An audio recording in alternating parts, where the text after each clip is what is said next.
Capítulo 1. O vazio que nos origina. O que havia antes de você. Não o momento do seu nascimento, nem o calor do útero que o formou, mas o instante ou a eternidade antes de qualquer traço da sua existência. Não havia olhos para ver, coração para sentir ou mente para sonhar. Esse antes não era um lugar, nem um tempo, mas um estado. O não ser. Um vazio tão absoluto que desafia nossa imaginação. E, no entanto, é desse vazio que você veio. Este capítulo mergulha na ideia de que o não ser não é apenas o pano de fundo da nossa história, mas a própria raiz da existência. E que a morte, longe de ser um fim temido, pode ser um retorno a esse mesmo vazio, parte de um ciclo que se repete eternamente. Por que começar com o vazio? Porque ele é o ponto de origem de tudo o que somos. Antes de sermos indivíduos com nomes, memórias e desejos, éramos parte de um nada que não nos causou dor, medo ou saudade. Se a morte é um espelho desse antes, como sugere o título Morrer é voltar ao antes, então entender o vazio é o primeiro passo para desarmar o terror que associamos ao fim. Neste capítulo, exploraremos a ausência como a essência da nossa origem e a simetria entre o pré-nascimento e a pós-morte, propondo que ambos são duas faces do mesmo nada. Um nada que não é nosso inimigo, mas nosso lar primordial. A ausência como raiz da existência. Imagine tentar lembrar o que havia antes de você nascer. Sua mente tropeça. Não encontra imagens, sons ou sensações. Esse vazio não é apenas a ausência de memória, mas a ausência de um eu para lembrar. Antes do seu nascimento, não havia um sujeito para experimentar o mundo. Nenhum você para sentir alegria, tristeza ou ansiedade. Esse estado de não ser é tão estranho à nossa consciência que tendemos a ignorá-lo, focando apenas no que veio depois. A vida, com suas cores, conflitos e conquistas. Mas o não ser é mais do que um vazio a ser evitado.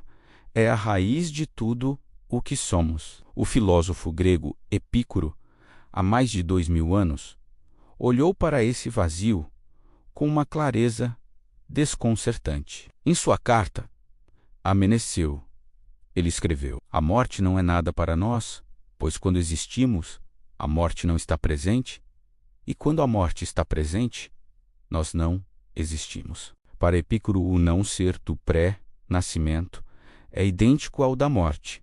Em ambos, não há consciência para sofrer ou temer. Se não lamentamos os séculos que passaram antes de nascermos, por que temer os séculos que virão depois? Essa ideia, simples, mas revolucionária, sugere que o vazio não é uma ameaça, mas uma constante, a base sobre a qual a existência se ergue. Pense no universo antes da sua chegada. Por bilhões de anos, estrelas nasceram e morreram, galáxias giraram em sua dança cósmica, e o mundo seguiu sem você. Esse tempo imenso não foi uma perda, porque não havia um você para perdê-lo. Da mesma forma, o vazio do pré-nascimento não era um estado de privação, mas de possibilidade.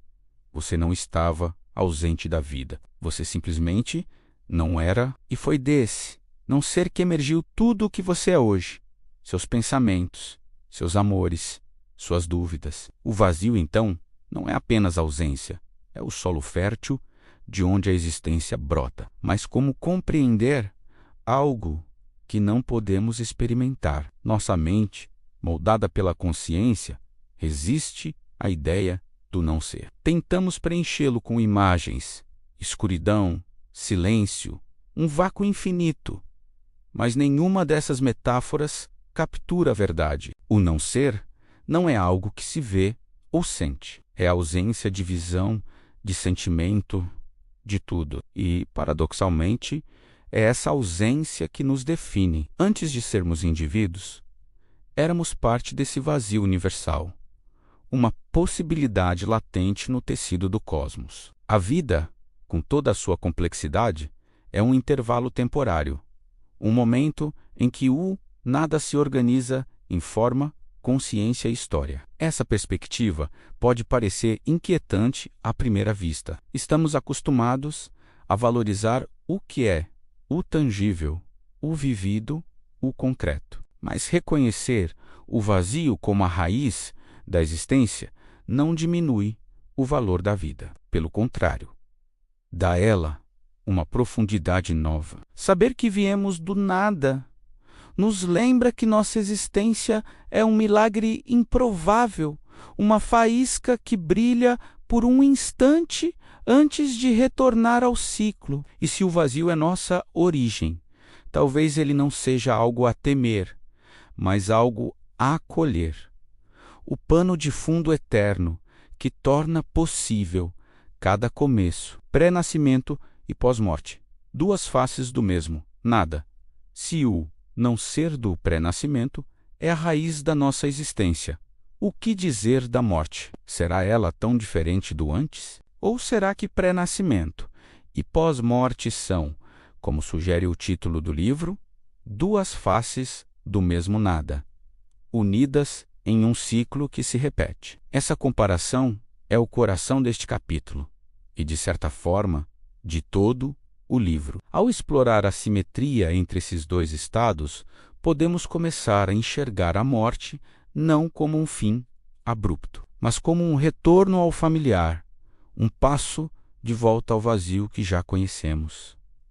Considere o pré-nascimento. Antes de nascer, você não existia como indivíduo. Não havia um eu para sentir a passagem do tempo, para desejar a vida ou para temer sua ausência. Esse estado não era sofrimento, porque o sofrimento requer uma consciência que não estava presente. O poeta romano Lucretius, discípulo de Epicuro, usou essa ideia para confortar seus leitores em De Rerum Natura.